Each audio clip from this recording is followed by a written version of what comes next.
वंदे मातरम। आज हम बात करते हैं उन बच्चों की जो 6 से लेके 8 तक के बीच में हैं, यानी कि 6, 7, 8।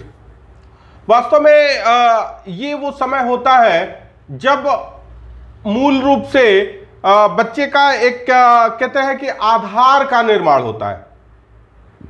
लेकिन ज्यादातर पेरेंट्स क्या सोचते हैं कि भाई बच्चा अभी 6ठी में है, 7वीं में है, अभी क्या परेशान होना, चलो काम चला लेते हैं। तो वो कहीं परिवारों में जाके पढ़ लेते हैं, कहीं भी ऐसे, मतलब कुल मिला के जो एक एटीट्यूड रहता है पेरेंट्स का वो काम चलाने का होता है।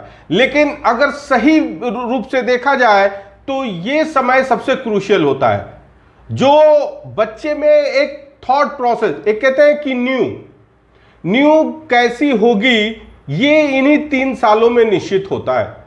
पेरेंट्स हमारे पास आते हैं, कहते हैं कि सर ये बच्चा सब तो ठीक है, लेकिन जब वर्ड प्रॉब्लम्स आती है तो वो नहीं कर पाता है। वास्तव में होता क्या है कि बच्चा इन 3 वर्षों में रोबोटिक हो जाता है, अर्थात कुछ फिक्स पैटर्न में या फिक्स क्वेश्चंस जो टीचर ने करा दिए हैं या बच्चे ने कर लिए हैं टीचर के सामने बैठ के, वो उस तरह के डायरेक्ट सीधे सीधे क्वेश्चन तो कर लेता है। लेकिन चूंकि सबसे बड़ी समस्या है लैंग्वेज की, जहां लैंग्वेज की बारी आती है बच्चा धाराशायी हो जाता है। आप डेफिनेशन का उससे डेफिनेशन लिखवा लीजिए, वो धाराशायी हो जाएगा।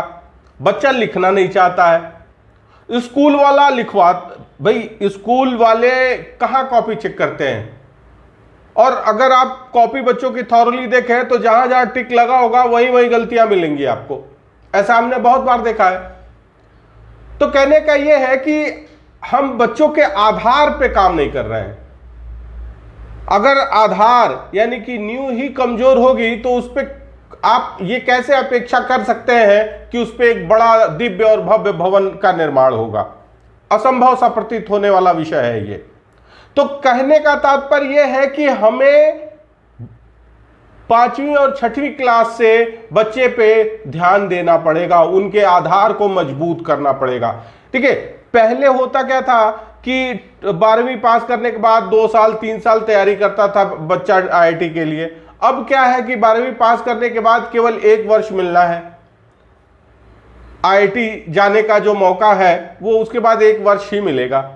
तो तैयारी जो है क्लास 6 से पेरेंट्स को लगता है कि भाई अभी उसको आईआईटी और मेडिकल के बारे में क्या जानकारी है, उसको आईआईटी मेडिकल के बारे में जानकारी नहीं है, कोई बात नहीं, लेकिन एक कंपटीशन की जो फील है वो उसके अंदर भी है। ओलंपियाड दे रहा है ना, तो एक जो कंपटीशन की फील है, एक साइंटिफिक टेम्पर, ये इससे बच्चे को एक कहते हैं एक्सपोजर इसका मिलना चाहिए। और इसी बात को ध्यान में रख के हमने इस बार सीबीएसई कम आईआईटी जेईई फाउंडेशन के क्लासेस क्लास 6 से स्टार्ट किया है। फीस नॉमिनल रखी है, ऑलमोस्ट वही है जो सीबीएसई के लिए होती है। और हमारी कोशिश ये है कि जो हम content material IIT JEE foundation के लिए दे रहे हैं या सीबीएसई के लिए बुकलेट्स दे रहे हैं, वो हम सेंटर पे ही कराने का प्रयास करें, ताकि बच्चे को यहां से जाने के बाद खेलने का भी समय मिले, क्योंकि खेलना बहुत जरूरी है। हम तो कई बार पेरेंट्स से कहते हैं कि आप भले ही हमारे पास पढ़ने ना भेजिए, लेकिन खेलने जरूर भेजिए। 1 घंटा बच्चा खेलेगा तभी वो घर पे या कोचिंग में आके पढ़ पाएगा, अदरवाइज वो चिड़चिड़ा सा ही रहेगा। तो हमारा प्रयास ये है कि बच्चा होमवर्क यहां से लेके ना जाए, क्योंकि स्कूल वाले वैसे ही, चूंकि स्कूल वालों को पढ़ाना कम है और तमाशे ढेर सारे करने हैं, तो वो क्या करते हैं कि कभी ये प्रोजेक्ट है, कभी वो प्रोजेक्ट है, उनका रोज प्रोजेक्ट ही चलता रहता है, बाकी सारा कुछ घर से ही करके लाना है, तो स्कूल में कुछ पढ़ाना नहीं है। तो बच्चा वैसे ही ओवरलोडेड है।